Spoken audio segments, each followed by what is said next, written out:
Go on, then. You'll have to be more specific than that, Detective. The paintings produced by Mademoiselle Court-Smythe's brush. Oh, yes. Well, I thought it was necessary if she was to feature in the museum. You couldn't just use her other pieces as reference? I suppose I could have, but I don't actually see why it is any concern of yours. It is not as though I kept it anyway. I wasn't happy with it clogging up my bin, let alone my museum. Merci, Your Grace.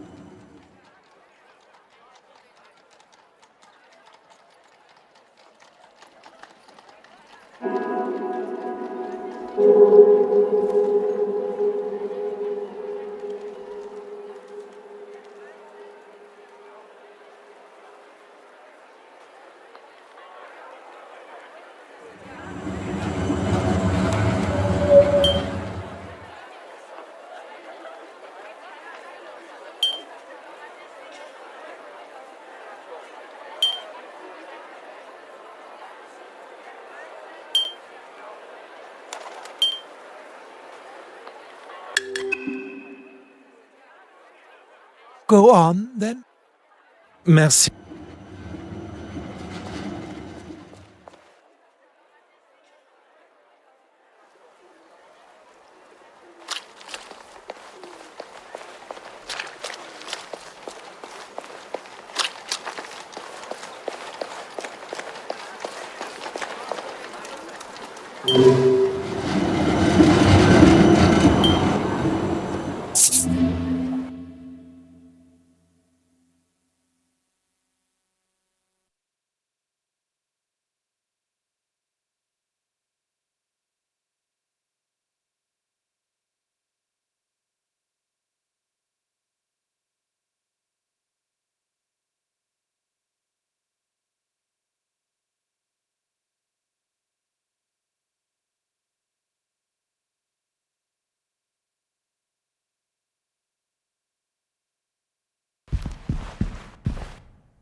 Ha ha.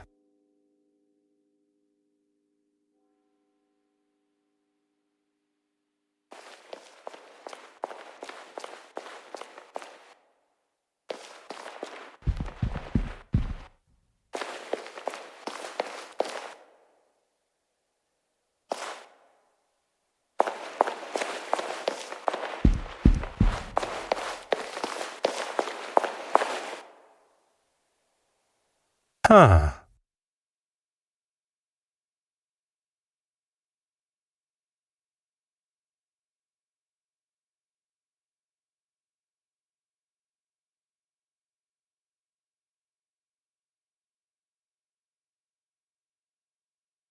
Oh.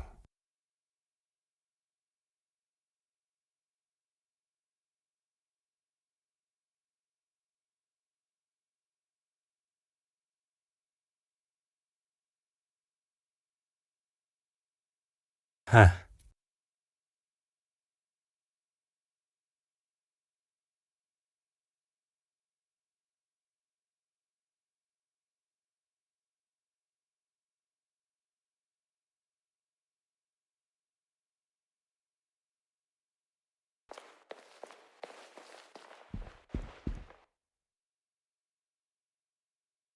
Hmm.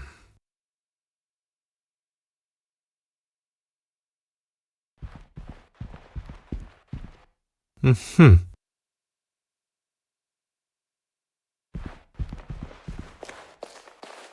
Hmm.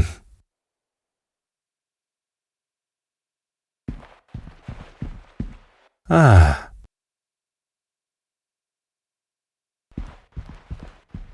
Ah.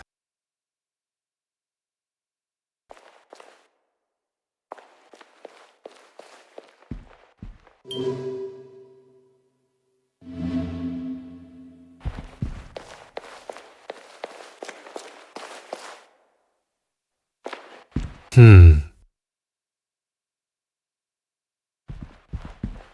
Aha.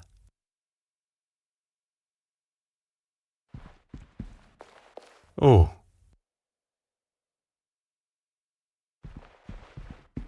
Huh.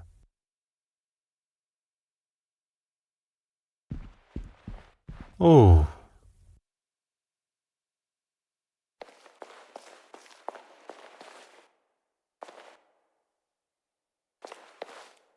Ah.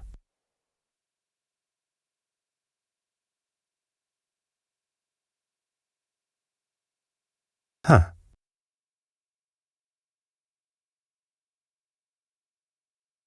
Huh.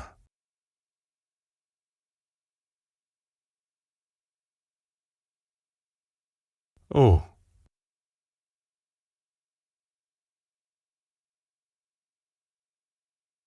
Huh.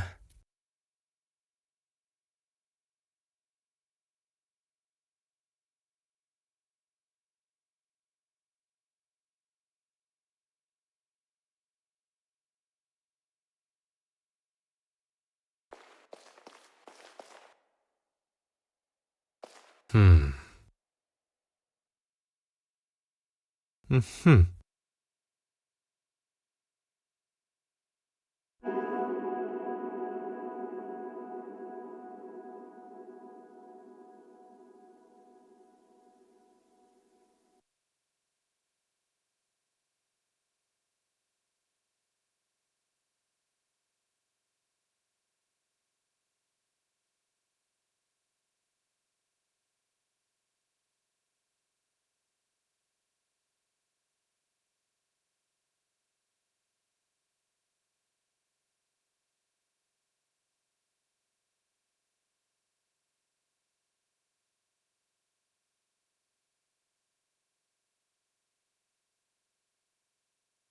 Aha.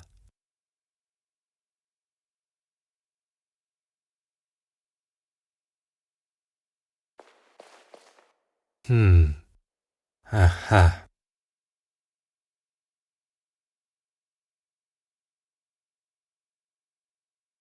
Ah.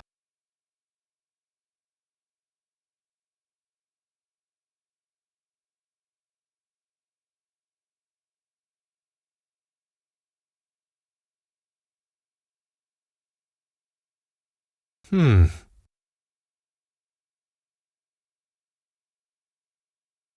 Oh. Hmm.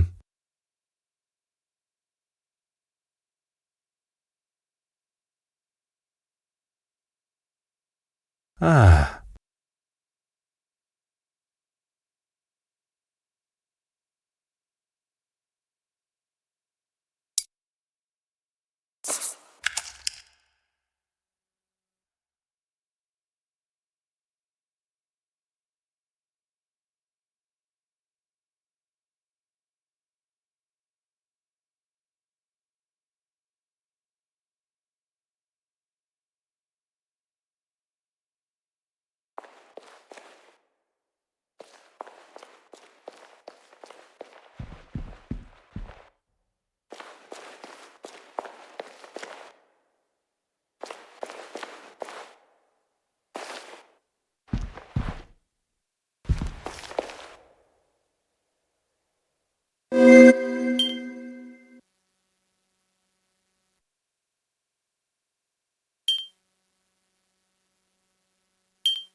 Come, my little grey cells.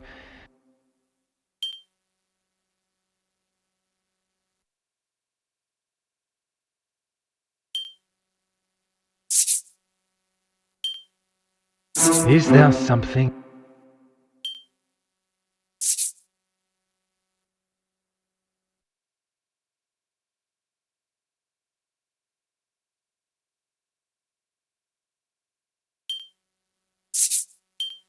I should consider this.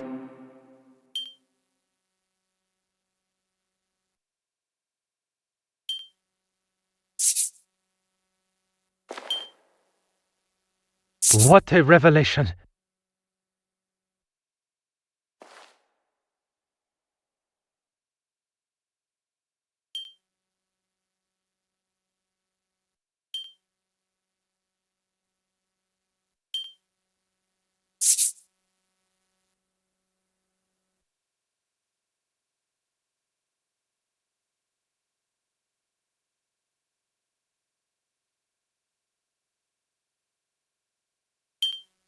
Where is the sense in that?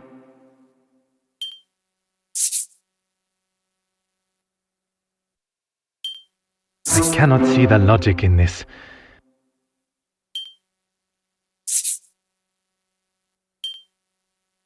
I should not be surprised by my own skills of deduction.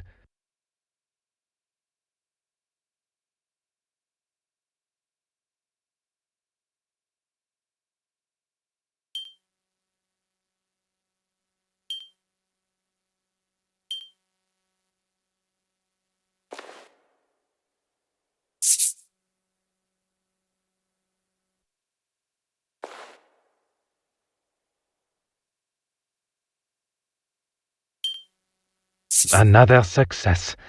I never doubted myself.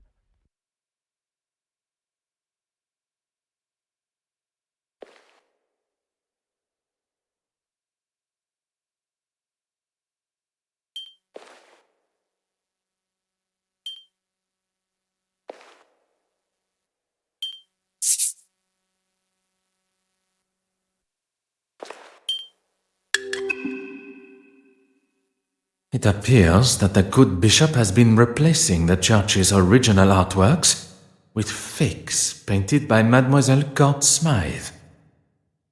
He commissioned her to make these forgeries so that no one would notice when the originals disappeared. Disappearing where, though? You don't think he's selling them, do you? Why else? Mademoiselle Babagnin appears to have been right about the bishop's connection to the black market. Now, Hastings, we must ask ourselves, where might Bishop Mountjoy be hiding the original paintings from the church before he sells them on?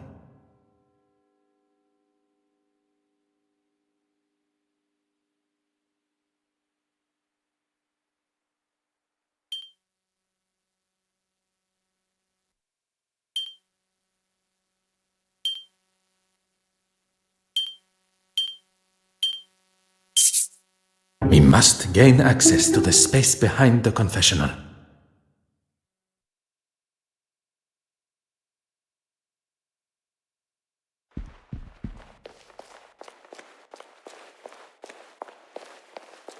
Huh.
Aha.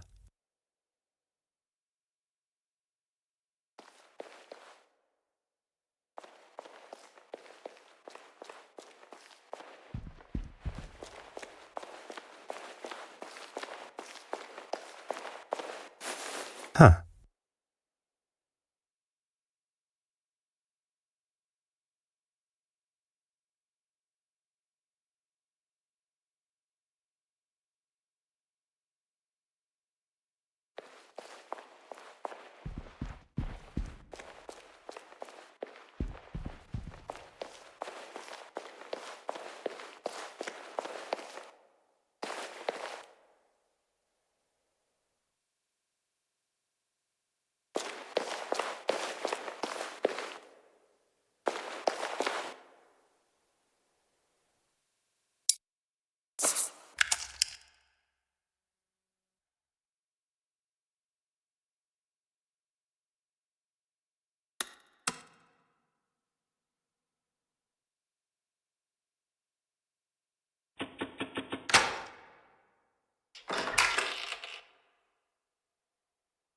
Why don't you have a look first?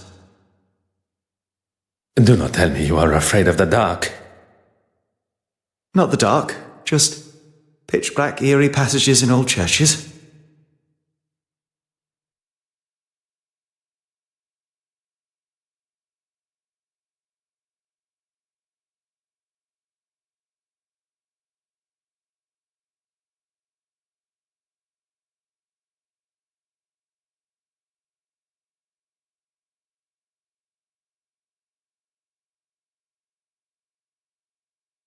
Poirot, where are we?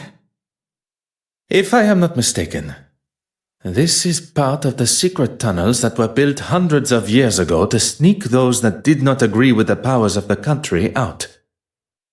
And why exactly are we in here? The why must never be obvious. That is the whole point. Right.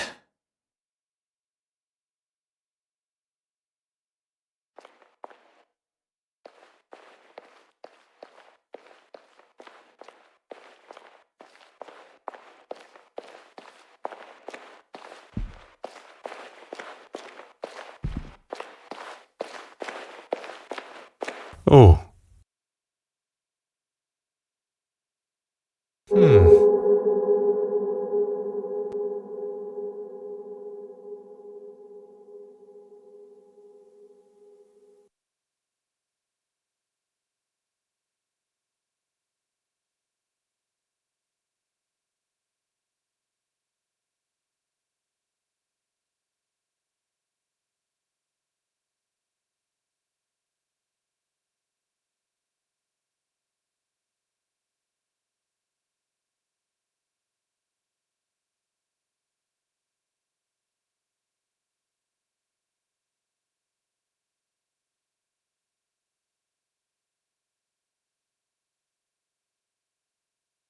Oh.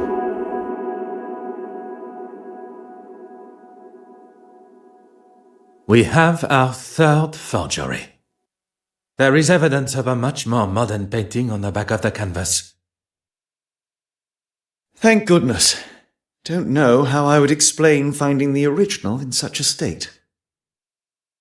Bishop Mountjoy must have discovered the painting that he received from Mademoiselle Court-Smythe was one of her forgeries. And lashed out. Now it makes sense. He's been using this room to store his own private art collection. I can picture him sitting here smug as anything, surrounded by stolen paintings. What I find most unfortunate is that not only does he deprive the world of beauty and joy from seeing these works, but he also keeps them in such dark and dank conditions, the old fool. He's even having to light his candle clock to keep from drifting off down here. Such a waste, don't you think, Poirot? One's opinions are now worth listening to. I was only voicing my thoughts. You have thoughts beside those of Mademoiselle Farquhar? Really, Poirot, you still think so little of me? When one exclaims such regard for a suspect in a murder investigation, it is hard not to think any other way and comment so. You may not be so accustomed to the idea of showing, or at least having, some form of empathy for our fellow man. There is a difference between empathy and lust. And there is a difference between commenting and being rude and obnoxious. I was not expecting Monsieur Hastings to be so sensitive on the matter. Perhaps this conversation is best saved for when we are not trapped together.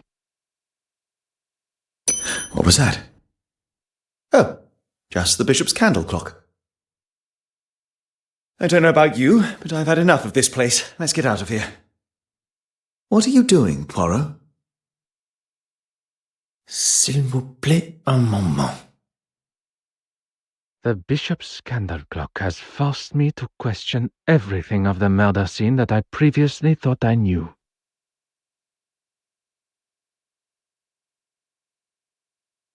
We must return to Mademoiselle Court-Smythe's apartment.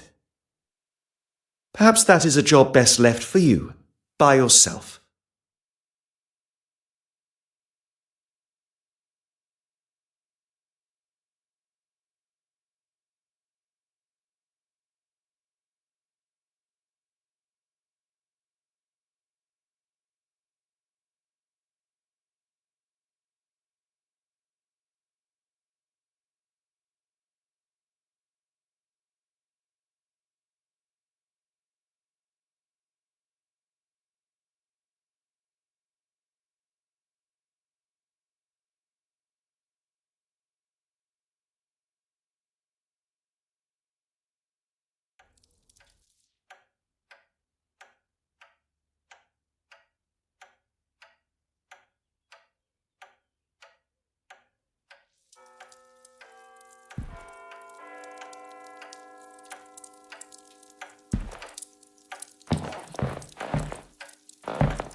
Aha.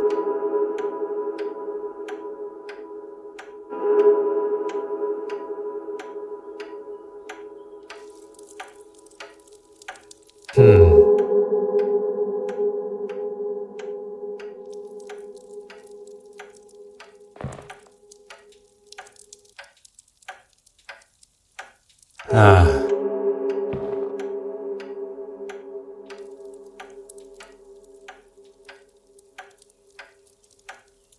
Huh.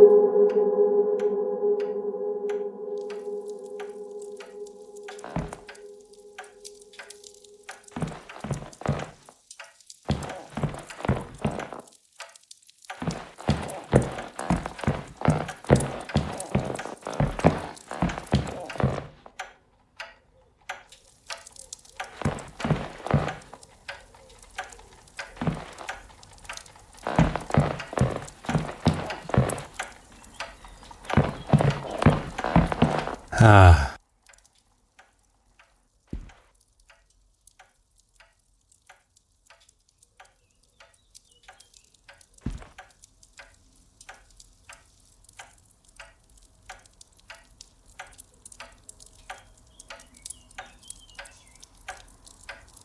Oh.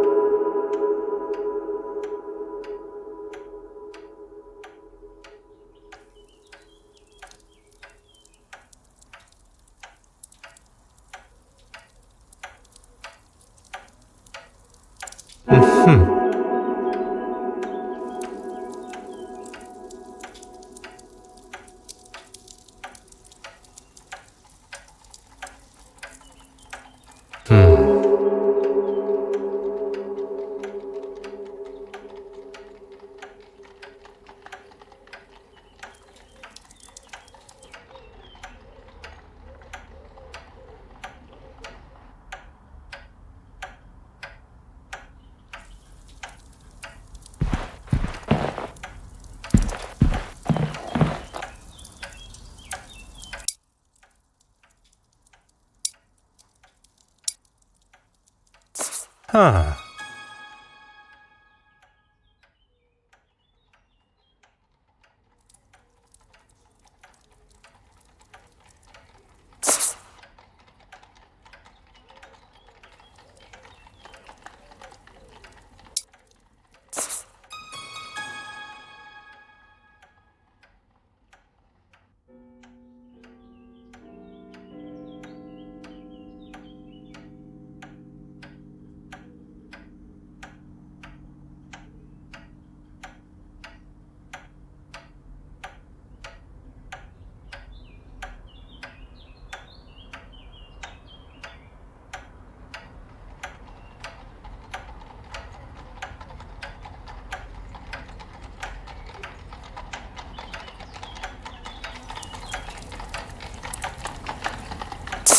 Et maintenant, Oh. I believe myself to be the greatest detective in the most prestigious police force in the world. But I have been duped and swindled, falling directly into the trap laid by the killer. And now I stand here alone, contemplating what is to come next. Monsieur Hastings was quick to make his excuses to retire to his abode and not return to the scene of the crime by my side. I hope there is not something further that troubles him. One does not need added strains at a time when steps must be retraced and a new timeline considered. Sacré! I have spent my time staring into the sun when deceit and deception has taken place in the shadows. A murderer remains free, but the truth of the fire eludes Detective Hercule Poirot no more, and soon neither will their identity.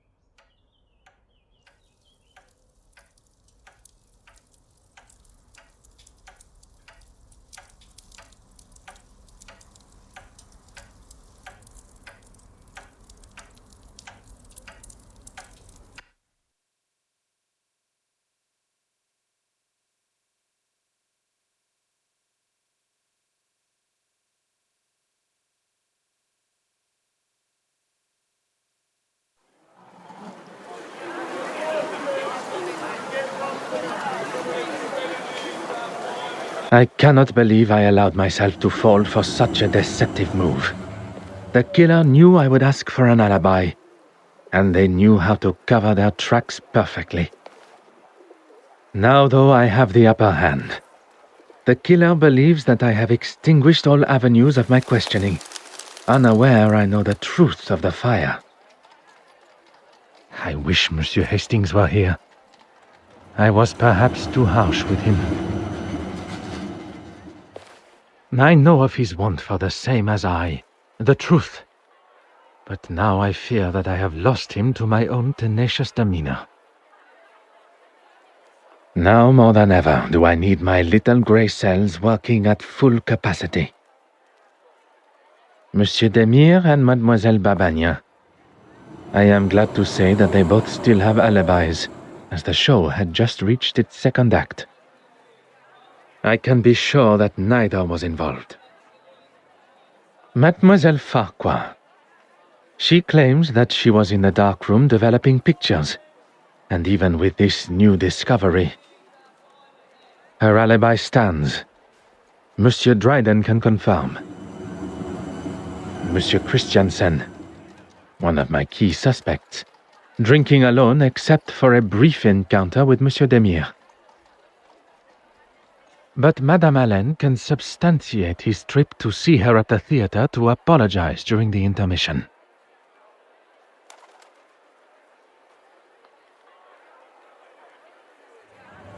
Which leads us to the good Madame Allen, on stage performing. Innocent. A side note, I must make an effort to see her production. From what I have heard, she sounds quite captivating. The Honorable Bishop Mountjoy. His Compline prayers had not yet begun, but Mademoiselle Warbeck and he were together in what I can only imagine to be an uncomfortable meeting for them both. her innocence has already been confirmed. Although upon learning of how she has been treated, I would not have been surprised. Last but certainly not least, Monsieur Aylesworth, and the article in the newspaper documenting his, as some see, heroic speech amongst the House of Commons is alibi enough for the murder. And where are we left now? Every suspect seemingly as innocent as they were yesterday. But when one looks most innocent, that is when Detective Poirot is most suspicious.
Finally, a face I can trust. Everything all right, Poirot? I'm afraid things could not be further from all right. Don't tell me the famous Detective Poirot is stumped. Stumped? No. Perplexed? Oui. Perhaps you can be my perfect distraction. I may not be the celebrated doctor that my father hoped for, but I still like to keep up with recent medical journals. And what is the latest discovery?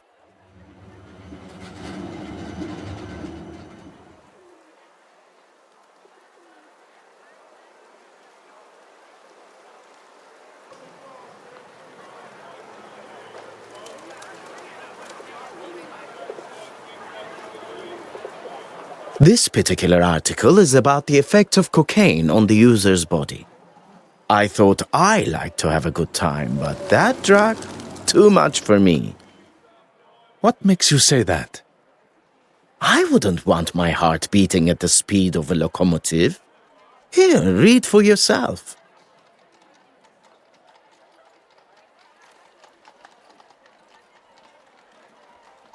I haven't actually. I gave him my office telephone number and said he could call anytime, but not a peep. You sound surprised. Yeah, he probably wants to keep his health issues out of the public eye. Hence me offering to help, but he seems... Do you think there is a chance he could have faked it all? How those little grey cells of yours work sometimes. Amazing! Please, my friend. You're serious? Don't know why, but I suppose he could have. At this point, anything is a possibility. I think a visit to Monsieur Aylesworth at the Royal Society of Art is in order. Mademoiselle Babagna, a pleasure as always. Good morning, gentlemen. I'm afraid my pleasantries are to be cut short this morning. I have a most pressing matter.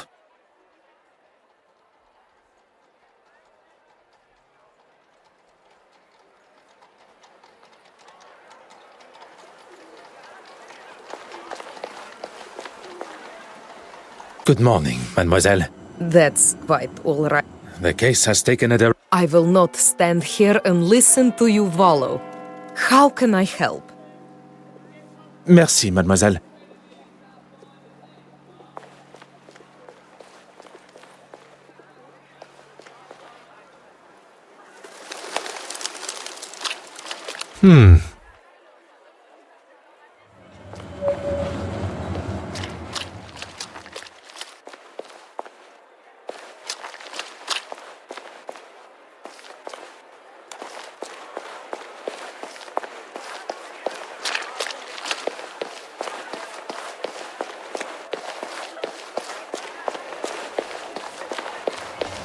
Aha.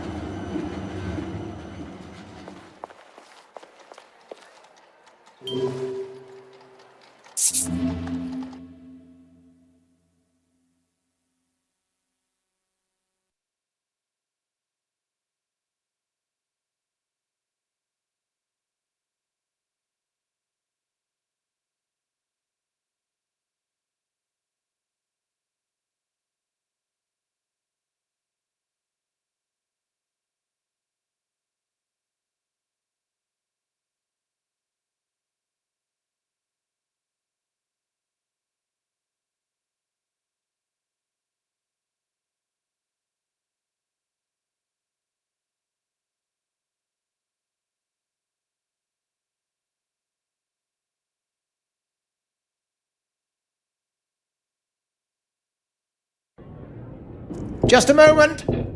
I'm coming. What a great commotion coming from behind the door.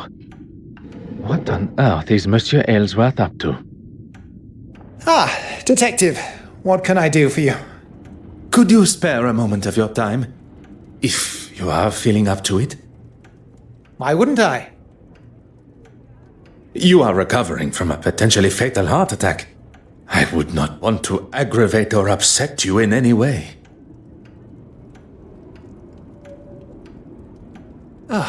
Are we really going over this again? It would help me clear up some discrepancies. Very well. As I've said before, I was in the House of Commons addressing the bench, as you know. And then I was speaking with the reporter. The editor, Nathaniel Dryden. If you say so, at the news office. Monsieur Aylesworth is sticking to his story. I did not expect that it would be easy to unsettle a politician of his experience. And why would I?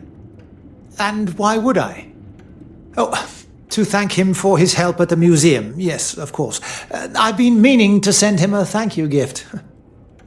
One would think that thanking the man that saved your life would be further up your priorities. I'm a very busy man, as I'm sure you understand. And I don't know whether I'd go as far as saying he saved my life. On the contrary, had Monsieur Demire not been there with his extensive medical training and a man of your age, perhaps you would not be here talking with me today.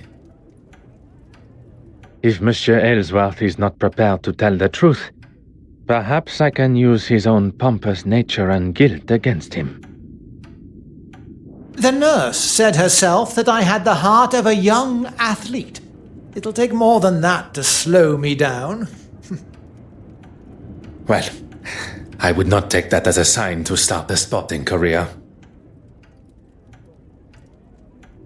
Merci, monsieur. I find myself in a most problematic position. My associate, Monsieur Hastings, is nowhere to be found when I need him the most. There must be someone else that I can call upon. Someone to fill the shoes of Monsieur Hastings. For the time being, at least. The obvious choice would be Monsieur Demire. But I wonder if he is suited to the task that is required.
You need only ask. Go on. I require a distraction. I promise you will come to no harm and... Who am I to distract, and from what? Monsieur Aylesworth, I need to gain access to his office without his watchful eye. Detective Poirot? Preparing to cross the line of law? Not cross. Merely tiptoe alongside. I assume you have already devised a plan? A requested tour of the Royal Society of Art building should give me appropriate time. Then that is what I shall do.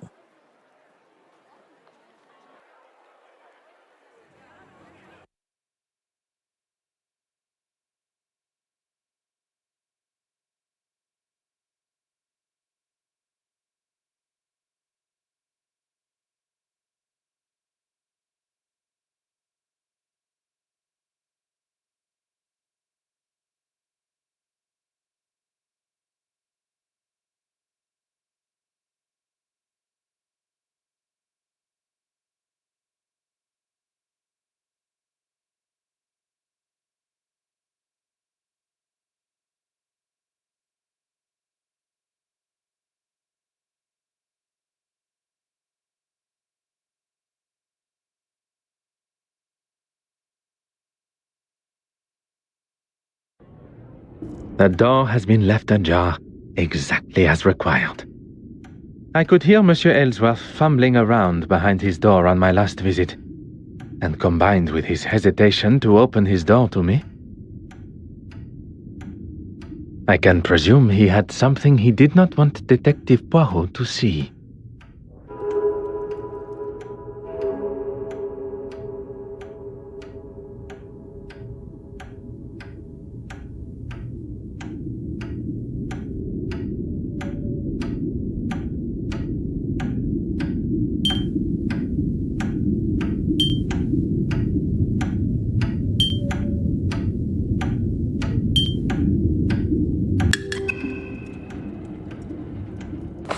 Oh.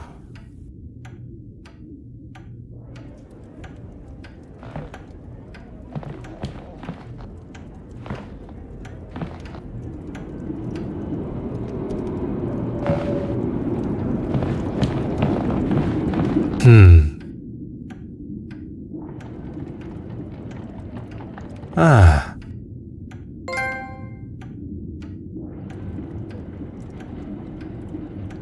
Huh.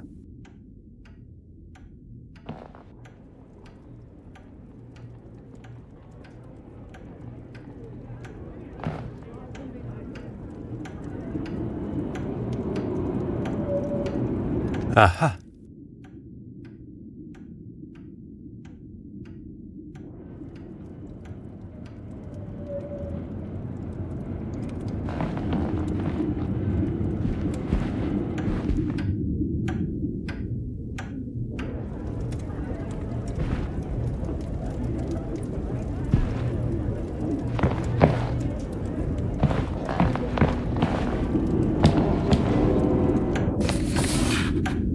Oh.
This will not get me any...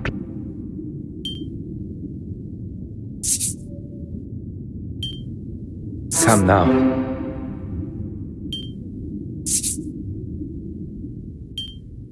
I must act on thought.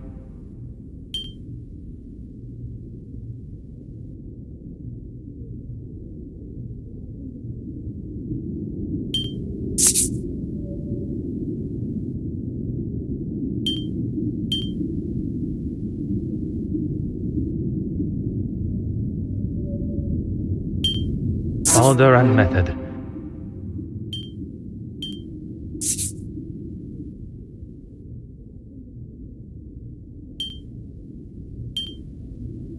I cannot see the logic in this.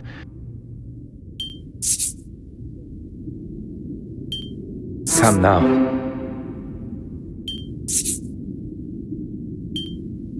Hot on the culprit's heels.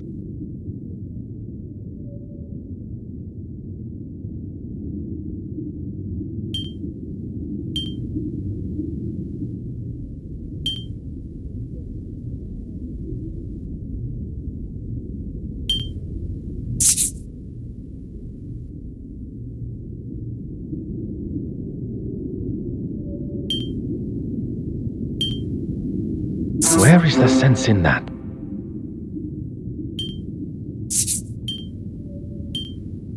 I must act on... I must take a different approach.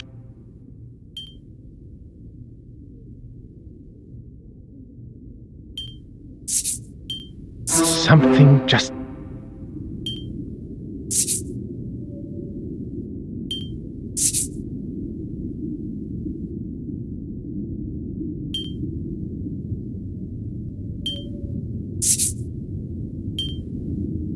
Things are beginning to become clearer.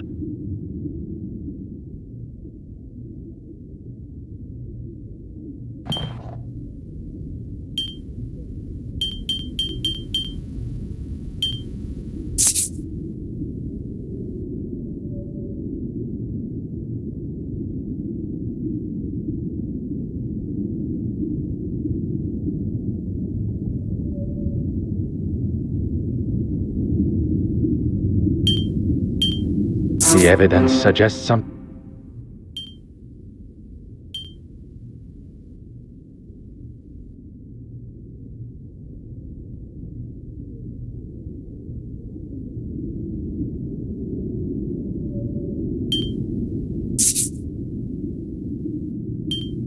The answer was staring me in the face.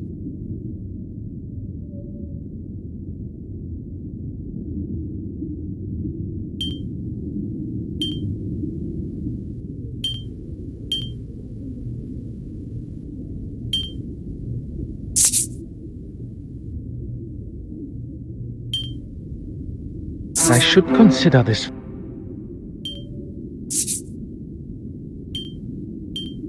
This will not get me.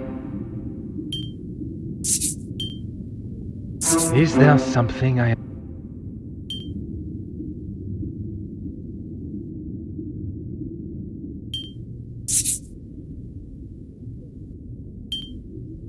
Magnifique.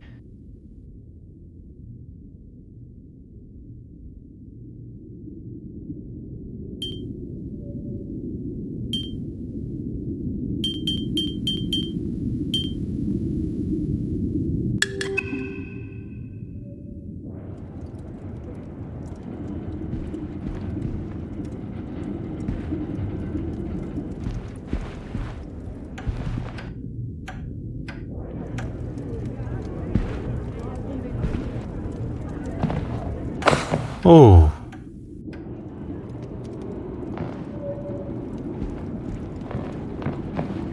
Huh.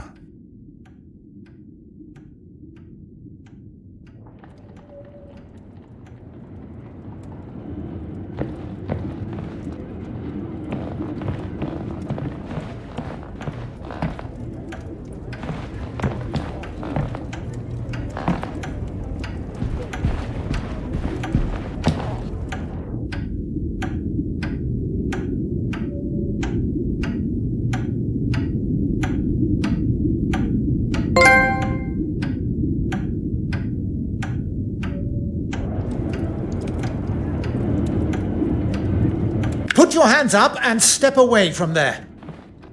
Monsieur, there is no need. Enough of your phony pleasantries. Let's see what the real police have to say. The first thing they would notice is the politician aiming his revolver at an officer while they are conducting official police business. I'm sure they would agree. I have every right to protect myself from a foreign intruder. If you were to lower the gun, perhaps we could discuss the situation we find ourselves in. You may have authority in your own country, but not here. Now, explain yourself.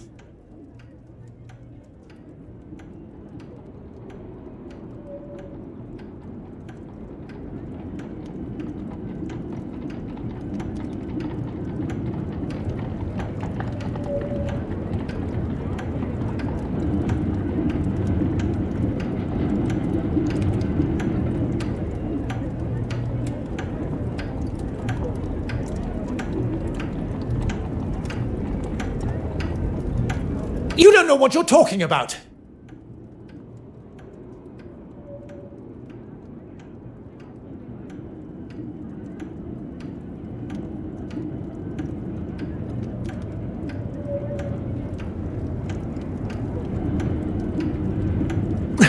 Enough!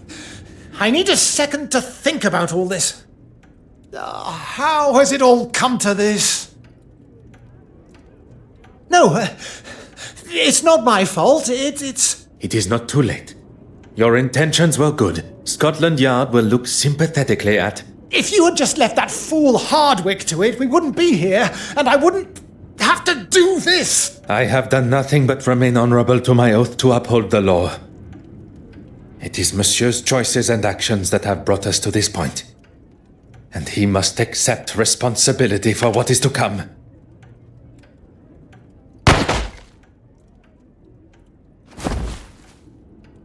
Poirot, are you all right?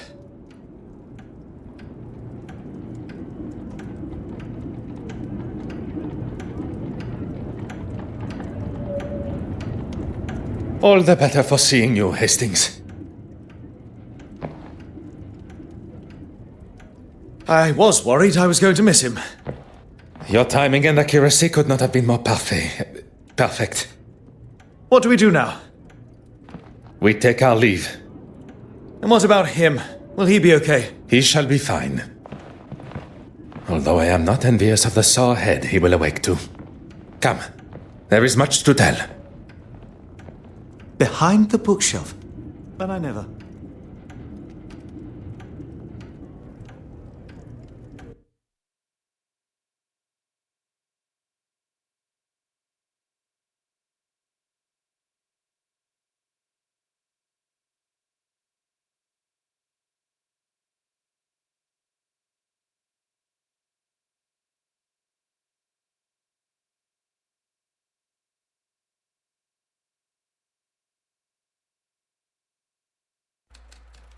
Monsieur Dryden, how are you?